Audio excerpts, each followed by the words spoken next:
الافراط في الادويه النفسيه احنا عارفين ان هو مضر، وحضرتك ما ينفعش تاخد دواء لفتره طويله من غير ما تروح تستشير الدكتور امتى اوقف الدواء، او الجرعه بتاعته هتقل امتى، او حضرتك بتروح اصلا تاخد الدواء وتفضل مكمل فيه سنه سنتين من غير اصلا ما تاخد استشاره تاني بطله امتى. ما تاخدش دواء علشان تهرب من المشكله. في ناس اصلا بيبقى عندها مثلا ارق، فتروح للدكتور تقول له انا عندي ارق ما بعرفش انام. الدكتور النفسي طبعا هيقول له ليه ومن امتى والكلام ده، بس مش هيدخل في تفاصيل كتير، يعني مش كل الدكاتره بتدخل في تفاصيل المشكله. خلاص بيكتب له دواء بسرعه، تاخد الدواء تمشي عليه فتره بقى، تقوم تدمن الدواء، تدمن الماده الفعاله دي. المشكله ما اتحلتش. ايه اللي مسبب الارق؟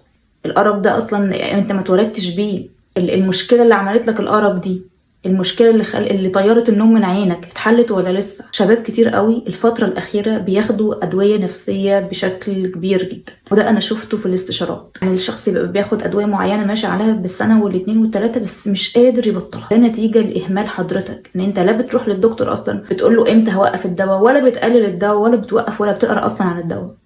ليه تاخد حاجه اصلا انت عارف ان هي جسمك لو ادمنها مش هتقدر تبطلها بعد كده؟ المشاكل اللي هي العلاقات والحاجات اللي هي الحياتية دي ما بناخد لهاش أدوية نفسية على فكرة. الاكتئاب الشديد تمام بناخد له أدوية نفسية. للاضطرابات النفسية بقى والأمراض والحاجات دي الدكتور بيشخص وبيكتب لك الدواء وبيقول لك تعالى لي عشان نتابع مع بعض.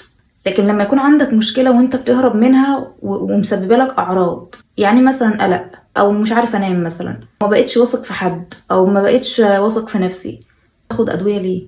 ما تعالج ده سلوكيا. عالجه الأول مع مختص نفسي تمام يعالجك، أو الدكتور ممكن يعالج ده، ولكن من غير أدوية. مش كل حاجة أدوية.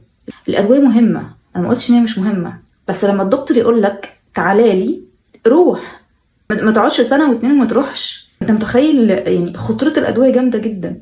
ولو مشكلتك بسيطة وليها حلول تانية حلها. معالج، روح لمختص، روح لدكتور، المهم ان انت حاول بقدر الامكان تبعد عن الأدوية.